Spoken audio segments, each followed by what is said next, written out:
नमस्कार विद्यार्थी मित्रांनो, मी आहे भरत मुनेश्वर आणि आपण पाहत आहात व्हिजन मॅथ फिजिक्स चॅनल। या चॅनल अंतर्गत आपण इयत्ता 10वी मराठी माध्यम त्याचबरोबर सेमी माध्यमासाठी मॅथमॅटिक्सची स्टडी करत आहोत। आपण यापूर्वी मराठी माध्यमासाठी संपूर्ण अभ्यासक्रमावरचे व्हिडिओ तयार केलेले आहेत आणि त्याला आपण अतिशय प्रचंड प्रतिसाद दिला आणि त्याचबरोबर विद्यार्थ्यांच्या आग्रहास्तव आपण सेमी माध्यमासाठी सुद्धा व्हिडिओ तयार करणं सुरू केलेलं आहे। एवढंच नाही तर आपण math part first math part सेकंडचे प्रत्येकी दोन दोन चॅप्टर हे संपवलेले आहेत। त्यामध्ये linear equation in two variable, quadratic equation, math part second मधलं सिमिलॅरिटी आणि पायथागोरस थेरम यांचा समावेश होतो। तर आजपासून आपण मॅथ पार्ट फर्स्ट मधलं थर्ड चॅप्टर अर्थमॅटिक प्रोग्रेशन हे स्टार्ट करणार आहोत। तत्पूर्वी आपल्याला हा जर व्हिडिओ आवडला तर लाईक करायला विसरू नका आणि आपण चॅनलवर जर नवीन असाल तर सबस्क्राइब करायला सुद्धा विसरू नका, जेणेकरून आपल्याला रेग्युलरली व्हिडिओचं नोटिफिकेशन आपल्यापर्यंत मिळेल आणि आपण न चुकता व्हिडिओ पाहू शकाल। चला तर मग आजचा आपण व्हिडिओ सुरुवात करूया। अर्थमॅटिक प्रोग्रेशन अतिशय सोपा चॅप्टर आणि या चॅप्टरमुळे बऱ्याच विद्यार्थ्यांना कॉन्फिडन्स हा डेव्हलप होतो। तर तुम्हाला स्टार्टिंग पासून एंडिंग पर्यंत न चुकता प्रत्येक व्हिडिओ पहा, म्हणजे 100% हा चॅप्टर तुमचा प्रिपेअर होईल। या अर्थमॅटिक प्रोग्रेशन मध्ये आपल्याला काही पॉइंट्स लर्न करायचे आहेत। Let us study number 1 sequence after that arithmetic progression nth term of an AP, the sum of first n terms of an AP. एवढ्या पॉइंट्सची आपल्याला स्टडी करायची आहे। म्हणजे स्टार्टिंगला आपल्याला सिक्वेन्स म्हणजे काय हे पाहायचंय। त्यानंतर अर्थमॅटिक प्रोग्रेशन, सिक्वेन्सच्या नंतर अर्थमॅटिक प्रोग्रेशन आपण कशाला म्हणू, त्यानंतर nth टर्म ऑफ एपी, अर्थमॅटिकचे nth टर्म जे आहे nव टर्म हे फाइंड आउट करण्यासाठी आणि नंतर n टर्मची addition, sum of first n terms of an AP. तर एवढ्या पॉइंटचा आपल्याला यामध्ये समावेश आहे। एवढ्याची स्टडी आपल्याला करायची आहे। आपण एक एक ला सुरुवात करू आणि सर्व कन्सेप्ट क्लिअर करून त्याचबरोबर प्रॅक्टिस सेट मधले प्रॉब्लेम सेट मधले एग्जाम्पल बघूया। अगोदर कन्सेप्ट क्लिअर करून घ्यायचे प्रत्येक टर्मचे। So first of all what is a sequence? So sequence means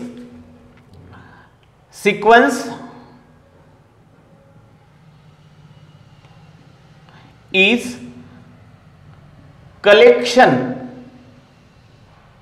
of numbers, collections of numbers arranged in definite order according to some definite rule। यामध्ये दोन गोष्टी आपल्याला शिकायच्या, म्हणजे याच्यावर कॉन्सन्ट्रेट करा। सिक्वेन्स म्हणजे काय? हे एक नंबरचं कलेक्शन्स असतं। There are some numbers, collection of numbers such that they are arranged, ते अरेंज केल्या जातात in definite order. Definite order असल्यामुळे आपल्याला पुढचं टर्म काय आहे हे सांगता येतं, कारण ते ऑर्डर कशी असते, according to some definite rule, there is a some rule, according to that rule they are arranged in a definite order. आणि म्हणून आपल्याला या अशी एखादी सिक्वेन्स दिली तर त्याच्या पुढचं काय आहे, टर्म काय आहे हे 100% सांगता येतं।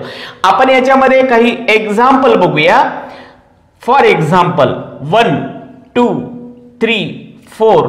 आता हे कसं आहे, कलेक्शन ऑफ नंबर्स आहेत आणि डेफिनेट ऑर्डरनं आपण अरेंज केलेले आहेत एक रूल वापरून। एक साधा हा रूल वापरलेला आहे।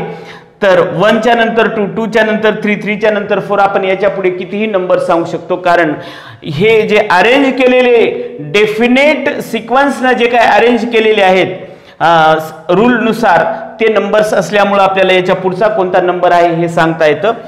असंच अजून एखादं एक्झाम्पल बघा।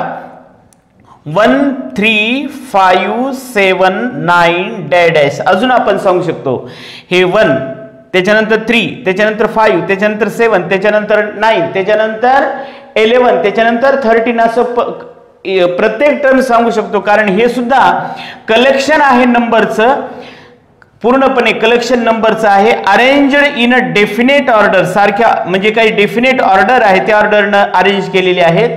आणि हे ऑर्डर डेफिनेट ऑर्डरनं अरेंज करत असताना एक रूल वापरलेला आहे. तो रूल या ठिकाणी तुम्हाला लक्षात आलेला असेल. सगळे हे ऑड नंबर आहेत नॅचरल नंबर मधले. आणि नंबर थर्ड, अजून एखादं एक्झाम्पल बघू. 1 4 9 16 25 यामध्ये सुद्धा आपण एक कलेक्शन नंबरचं जे की अरेंज केलेलं आहे डेफिनाइट ऑर्डरनं, आणि यासाठी डेफिनेट एक रूल यूज केलेला आहे. बरोबर आहे.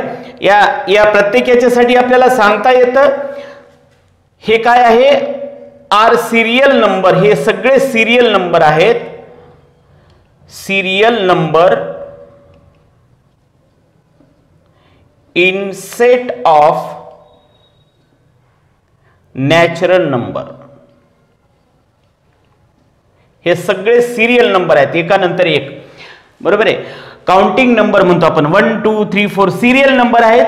आणि कशामधले, नॅचरल नंबरच्या सेट मधले सगळे सिरियल नंबर आहेत. आता हेच तुम्हाला काय सांगतात, 1 3 5 7 9 काय आहेत, आर ऑड नंबर्स आहेत. Odd numbers. पुन्हा हे सुद्धा in set of natural number.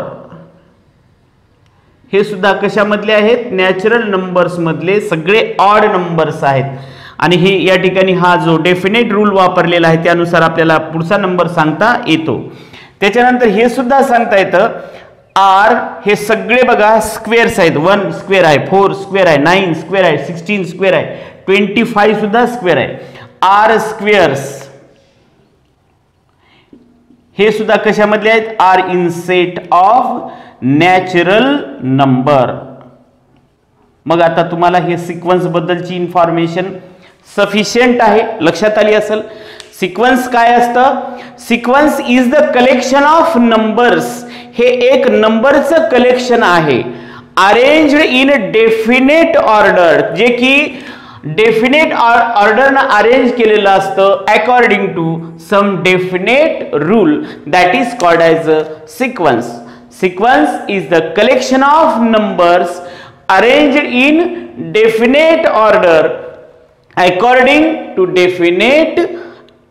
some definite rule. काहीतरी एखादा रूल जो असतो तो रूल प्रत्येक ठिकाणी रूल या ठिकाणी ओबे केलेला आहे. या ठिकाणी रूल कोणता आहे, एकानंतर एक जे आहे, पहिला टर्म आणि दुसरा टर्म याच्यामध्ये प्रत्येक प्रिव्हियस टर्म काय केलं, एक ऍड केल्याच्यानंतर नेक्स्ट टर्म मिळत असतं. हे काहीतरी रूल आहे. यामध्ये 2 ऍड केल्याच्या नंतर पुढचं मिळतं. आणि ऑड नंबर असतील, हे रूल आहे. हे स्क्वेअर्स आहेत स्टार्टिंग पासून. अशा प्रकारचा रूल वापरून आपण डेफिनेट ऑर्डरनं हे काही नंबर ऑफ कलेक्शन, जे काही नंबरचं कलेक्शन आहे ते लिहिलेलं असतं, त्याला आपण काय म्हणतो, सिक्वेन्स असं म्हणतो. जेव्हा हे सिक्वेन्स आपल्याला लक्षात येईल, समजलं, सिक्वेन्स म्हणजे काय आहे, हे एक कलेक्शन आहे नंबरचं, arranged in a definite order according to some definite rule, that is called as a sequence. If you know the sequence, then each number is the term of that sequence. For example, 9 15 21 27 is a sequence. हे sequence आहे, कारण आपल्याला 9 मध्ये 6 add केले 15 मिळतात, 15 मध्ये 6 add केले 21, 21 मध्ये 6 ऍड केले 27 मिळतात. म्हणजे आपण एका पहिल्या प्रिव्हियस टर्म मध्ये आपण एक सारखं कॉन्स्टंट एक टर्म ऍड करत गेलो की आपल्याला पुढचा नंबर मिळतो. म्हणजे हे सिक्वेन्स आहे, कारण हे याला आपल्या दोन्ही गोष्टी याला लागू होतात, डेफिनेट ऑर्डरनं आहेत, जे की एक रूल, डेफिनेट रूल याच्यामध्ये ओबे होत असतो. आणि म्हणून याच्यामध्ये पहिल्या याला 9 ला फर्स्ट टर्म म्हणतात. T1 is equal to 9, T2 is equal to 15, T3 is equal to 21 and T4 is equal to 27. हे सुद्धा सिक्वेन्स आहे. पहिल्या टर्म मध्ये एक कॉन्स्टंट नंबर ऍड केला म्हणजे 0 ऍड केला, 7 + 0 7, पुन्हा त्याच्यामध्ये अजून ऍड करा 0, याप्रमाणे. म्हणजे याच्यामध्ये सुद्धा T1 आहे पहिलं 7, T2 सुद्धा 7च आहे, T3 सुद्धा 7 आहे, T4 सुद्धा 7 आहे. हे सुद्धा सिक्वेन्सच आहे. या ठिकाणी आपल्याला सांगता येतं सिक्वेन्स -2 -6 -10 -14 ही सिक्वेन्स आहे. आपण याच्यामध्ये प्रत्येक टर्म मध्ये -4 जर ऍड केले, -4 × -2 -6 प्लस -4 म्हणजे -10 10 प्लस -4 म्हणजे -14 याप्रमाणे. म्हणून याला first term T1 -2, T2 -6, T3 -10 and T4 -14. तर एवढ्यापर्यंत आपल्याला आता सिक्वेन्स कळालेलं आहे. सिक्वेन्स म्हणजे काय हे आपल्या डोक्यामध्ये बसलं असेल, कारण सिक्वेन्स हे एक कलेक्शन असतं नंबरचं. They are arranged in a definite order according to definite rule, that is called as a sequence. And when we have provided any sequence, then we must know the first term, second term, third term, etc. So in this way we can calculate the first term, second term, third term, fourth term. It is denoted by the T1. T1 means first term, second term, term. T stand for term, T3, T4 याप्रमाणे. आता या sequence मध्ये तुम्हाला लक्षात आलेलं आहे की आपण एक नंबर ऍड करत आहोत, काहीतरी एक रूल आहे. एवढ्या याच्यामध्ये तर आपण असंच पाहिलं. आता काही एक्झाम्पल आहेत बघा, अजून एकदाचे पहा. या 1 मध्ये आपण 3 ऍड केले की 4 मिळतात, 4 मध्ये परत 3 ऍड केले की 7 मिळतात, 7 मध्ये परत 3 ऍड केले की 10, 10 मध्ये हे समजलं. त्यानंतर 6 मध्ये परत 6 ऍड केले 12 मिळतात, 12 मध्ये परत 6 18, 18 मध्ये 6 24. हे तेवढं काही हे नाही. याच्यामध्ये 0 ऍड केला म्हणजे याच्यासारखं आहे, परत याच्यामध्ये 0 ऍड केलं, परत याच्यामध्ये 0 ऍड केलं, पुढचं टर्म मिळत राहतात. आता याच्यामध्ये पहा 4 आहे, 4 मध्ये कोणतं टर्म ऍड केल्याच्यानंतर असं काही आहे का? नाही. यामध्ये तुम्हाला ऍड करण्यापेक्षा मल्टिप्लाय करावं लागतं प्रिव्हियस टर्मला. याला जर 4 न मल्टिप्लाय केलं तर 16 मिळतात, परत याला जर 4 न मल्टिप्लाय केलं तर 64 मिळतात, म्हणजे पुढचं टर्म मिळतं. याला जर 4 न मल्टिप्लाय केलं की त्याच्या पुढचं टर्म मिळतं. त्याला जर 4 न मल्टिप्लाय केलं म्हणजे 4 टाइम्स आहे second term by previous term. म्हणजे सेकंड टर्म हे प्रिव्हियस टर्म किती 4 टाइम्स आहे, 4 टाइम्स. अशा प्रकारे हे जे एक्झाम्पल दिसतात याच्या हे सर्व एक्झाम्पल कोणाचे आहेत? सिक्वेन्सचे आहेत. हे सगळे सिक्वेन्स आहे. हे 1 cube, 2 cube, 3 cube, 4 cube, 5 cube, 6 cube. याच्यामध्ये तर मल्टिपलही सांगता येत नाही, हे मल्टिपल नाही सांगता येत नाही. 1 क्यूब म्हणजे 1, 2 क्यूब म्हणजे 8. कशाने मल्टिप्लाय करा? 3 क्यूब म्हणजे 27. अशा प्रकारे आपण जर पाहिलं तर ते ऍडिशन मध्येही बसू शकत नाही. आता जे 2 सांगितले मी, पहिल्या टर्म मध्ये एक स्पेसिफिक नंबर ऍड केला की दुसरा नंबर मिळतो. त्यानंतर पहिल्या टर्मला एका स्पेसिफिक नंबरनं मल्टिप्लाय केल्यानंतर पुढचं टर्म मिळतं, असंही नाही. म्हणजे हे दोन्ही प्रकारामध्ये बसत नाही. आता जे याच्यामधला पहिला प्रकार सांगितला मी, कोणता? याच्यामध्ये एक पहिल्या टर्म मध्ये एक स्पेसिफिक कॉन्स्टंट टर्म जर ऍड केलं, नंबर ऍड केला तर पुढचं टर्म मिळतं. या दोन्हीच्या बाबतीत, तिन्हीच्या बाबतीत. तर या तिन्ही सिक्वेन्सला, हे जे 3 आहेत, यानी या तिन्ही सिक्वेन्सला आपण काय म्हणतो? एपी म्हणतो. एपी अरिथमेटिक प्रोग्रेशन म्हणतो. अरिथमेटिक प्रोग्रेशन हे आहेत सर्व एपी, अरिथमेटिक प्रोग्रेशन. आणि हे जे एक्झाम्पल दिसतं मल्टिपल मध्ये येणारं पुढचं कॉन्स्टंट टर्मनं प्रिव्हियस टर्मला मल्टिप्लाय केल्याच्या नंतर पुढचं टर्म मिळतं, याला आपण म्हणतो जीपी, जॉमेट्रिक प्रोग्रेशन. आणि हे दोन्ही याच्यामध्ये रूल मध्ये बसत नसल्यामुळं याला एपी ही म्हणता येत नाही आणि जीपी ही म्हणता येत नाही. अरिथमेटिक प्रोग्रेशनचंही एक्झाम्पल नाही ते आणि जॉमेट्रिक प्रोग्रेशनचंही एक्झाम्पल नाही. पण हे सर्व काय आहेत? सिक्वेन्स आहेत.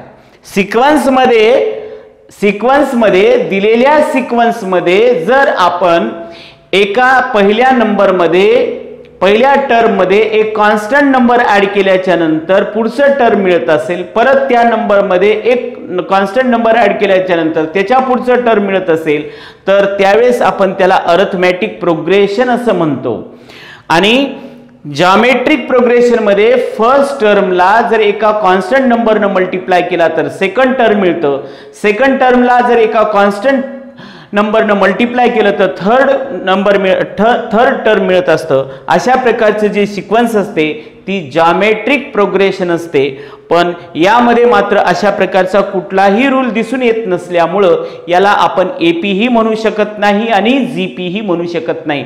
हे अरिथमॅटिक प्रोग्रेशन किंवा जॉमेट्रिक प्रोग्रेशन ह्या दोन्ही प्रकारामध्ये मोडत नाहीत. समजलं? तर ह्या सिक्वेन्समध्ये परत आपण एक दुसरी टर्म पाहिलेली आहे. हे सिक्वेन्सची स्टडी झाल्याच्या नंतर आपण अरिथमॅटिक प्रोग्रेशन. आता याला आपण जर जनरलाइज केलं तर आपण असं म्हणू शकतो, एवढ्यासाठी इन गिव्हन सिक्वेन्स, एवढ्या एक्झाम्पल साठी, if the difference between two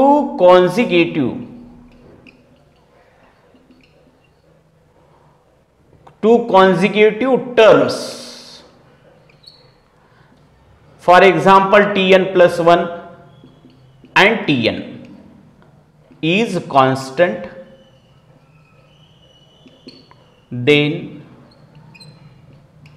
the sequence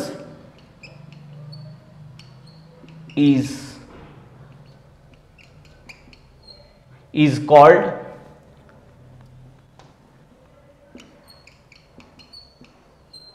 arithmetic progression. Arithmetic progression.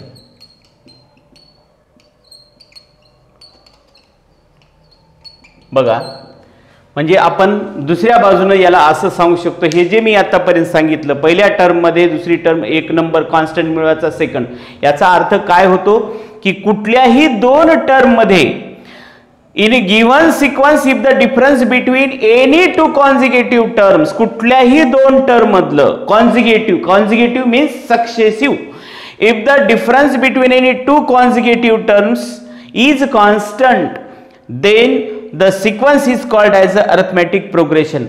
सरळ साध्या अर्थाने आपल्याला सिक्वेन्स मधलं अरिथमॅटिक प्रोग्रेशन कोणाला म्हणायचं, कोणत्या सिक्वेन्सला अरिथमॅटिक प्रोग्रेशन म्हणायचं हे समजलं होतं.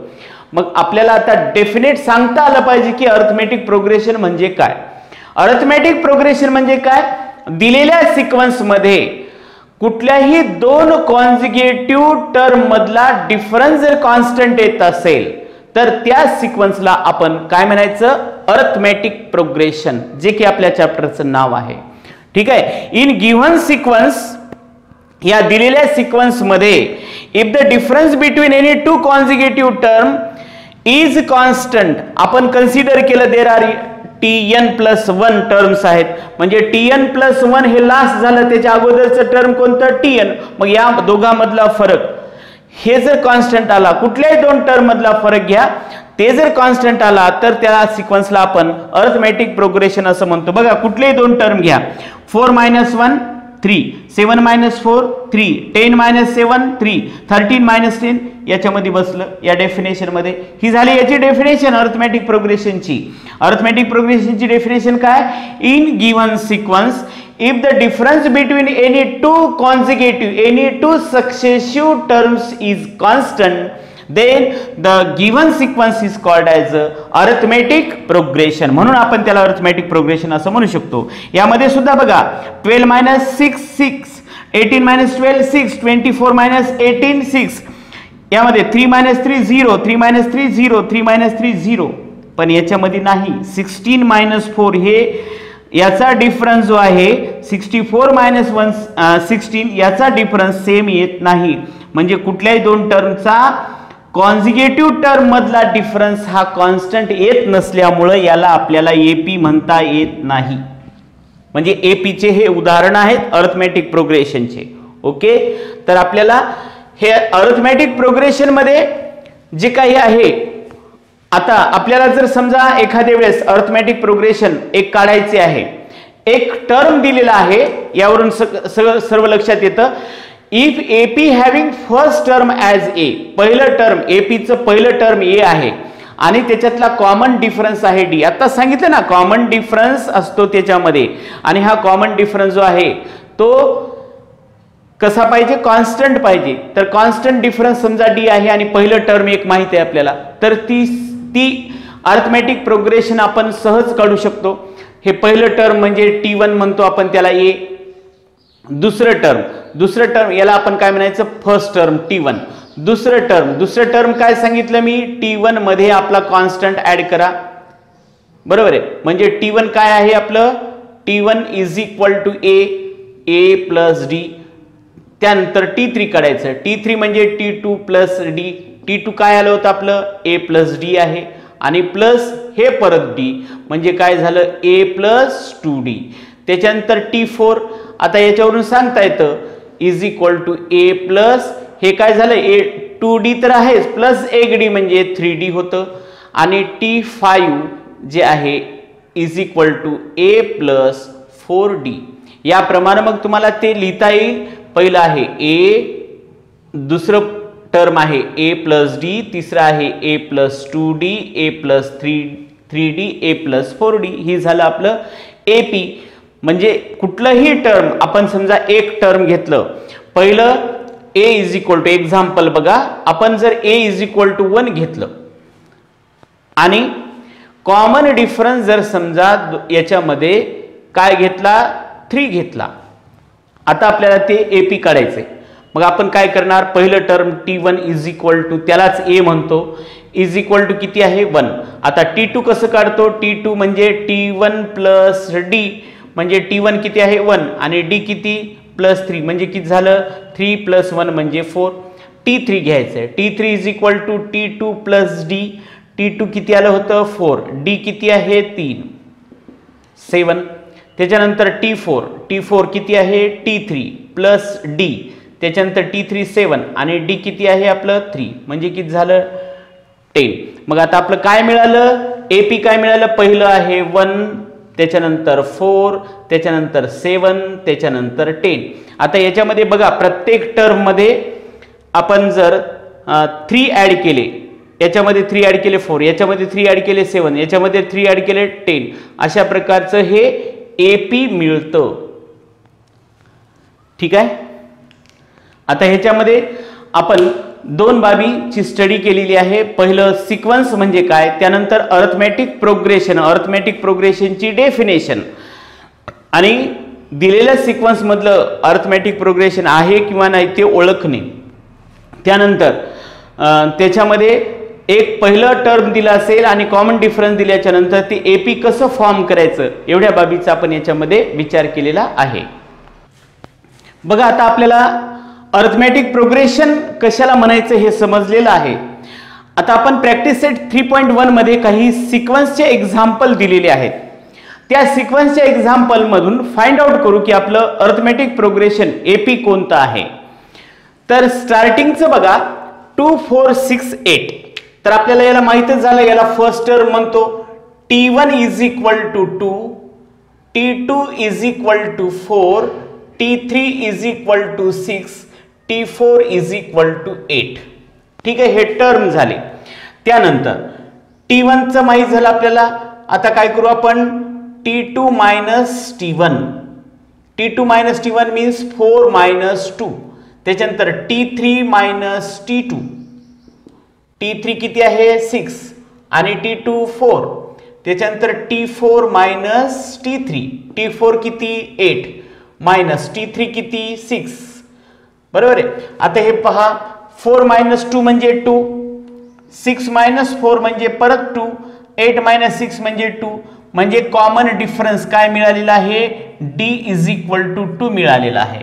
आता आपल्याला काय सांगता येतं, difference between any two consecutive, हे कॉन्जिगेटिव्ह टर्म आहे. Difference between any two consecutive term is constant, that is 2. Therefore this given sequence हे जे दिलेले सिक्वेन्स आहे ते काय आहे, इज अन एपी असं आपल्याला लिहिता येतं. एक्झामला विचारतात बघा, म्हणून आपण इथं असं लिहूया, therefore the difference between any to consecutive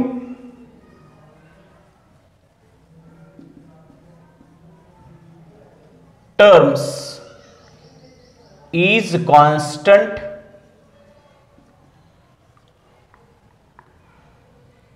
Therefore, given sequence is an AP, arithmetic progression. This is our answer. हे झाला कॉमन डिफरन्स. दोन आन्सर विचारले होते बघा. हे डिफरन्स कसा आहे, the difference between any two consecutive term is constant, therefore given sequence is an AP. यानंतर नेक्स्ट बघा, T1 आहे 2, T2 आहे 5/2, T3 आहे 3 आणि T4 आहे 7/2. आपण काय करू, T2 minus T1, T2 minus T1, T3 minus T2, T4 minus T3 हे कॉन्झिक्युटिव्ह टर्म आहेत, सक्सेसिव्ह टर्म आहेत, त्याच्यामधला डिफरन्स काढू. T2 होतं 5/2 मायनस T1 आहे 2, T3 आहे 3 मायनस T2 आहे 5/2, T4 आहे 7/2 मायनस T3 आहे 3 इज इक्वल टू 5/2 मायनस 2, याचा डिनॉमिनेटर काही नाही म्हणजे 1, 1 5 इन मायनस 4 म्हणजे 1, 1/2 मीन्स 0.5, यासाठी सुद्धा 0.5 येईल. 3 2 जा 6, 6 मायनस 5 1, 1/2. त्यानंतर 7 मायनस 6 1, 1/2 मीन्स 0.5. मग आपल्याला या ठिकाणी सांगता येईल की D इज इक्वल टू किती आहे, 0.5. कॉमन डिफरन्स जो आहे तो डिफरन्स 0.5 आलेला आहे आणि म्हणून आपल्याला या ठिकाणी सांगता येईल the difference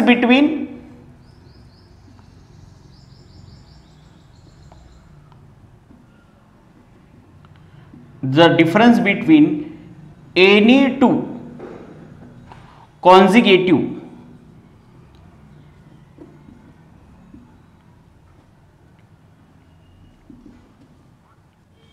terms is constant, therefore given sequence, हे जे दिलेली सिक्वेन्स आहे इज अन एपी, हे आपल्याला काय सांगता येईल, एपी आहे. हे दोन आन्सर आपले. हे डिफरन्स कसं आहे, कॉन्स्टंट आहे. थर्ड बघा असंच आहे, सेम आहेत. T1 is equal to minus 10, T2 is equal to minus 6, T3 is equal to minus 2 and T4 is equal to 2. त्यानंतर T2 minus T1, T3 minus T2, T4 minus T3. ठीक आहे. T2 चं बघा minus 6 आहे. आता फक्त काळजीपूर्वक चिन्हांचा विचार करायचा. T2 मायनस 6 आहे, हे मायनस जशाला तसं, आणि T1 आहे बघा मायनस, म्हणून याला ब्रॅकेटमध्ये लिहिलं. तसंच T3 च्या बाबतीत T3 किती आहे, मायनस 2, हे मायनस. T2 किती आहे, मायनस 6, म्हणून हे मायनस ब्रॅकेटमध्ये. T4 चं बघा 2 आहे मायनस, T3 किती आहे, मायनस 2, म्हणून हे ब्रॅकेटमध्ये मायनस 2. आता हे मायनस 6 मायनस मायनस प्लस होईल 10, हे मायनस 2 मायनस मायनस प्लस होईल 6 इज इक्वल टू हे 2 ला 2 मायनस मायनस प्लस 2. एक प्लस एक मायनस म्हणजे सबट्रॅक्शन होईल. 10 minus 6 means 4, 6 minus 2 means 4, 2 plus 2 means 4. इथं सुद्धा हा जो डिफरन्स आहे तो सेम आहे, that is D is equal to 4. Therefore, the difference between any two consecutive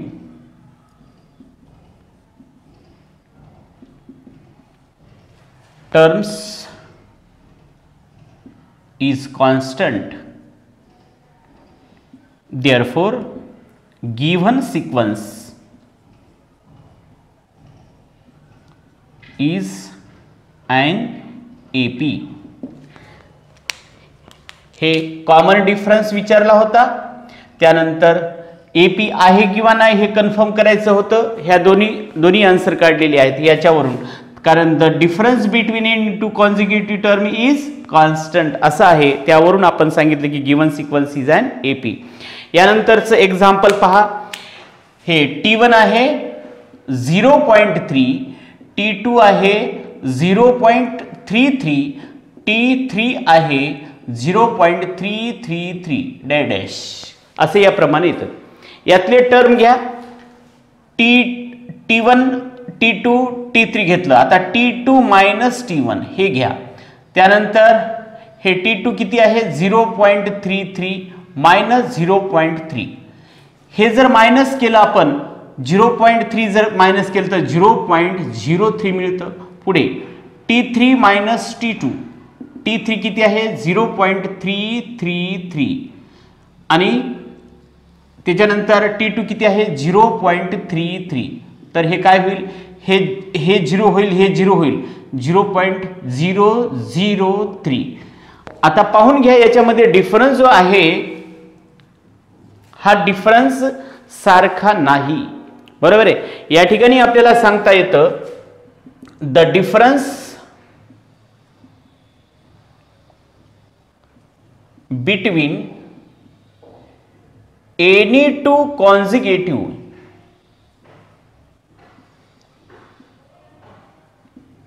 terms is not constant,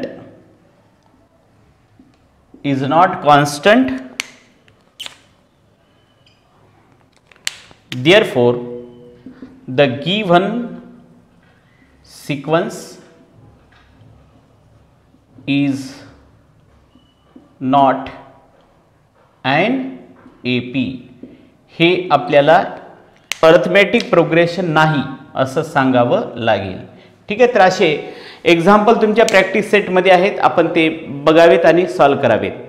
यानंतरचा part आपण नेक्स्ट पिरियडमध्ये बघूया.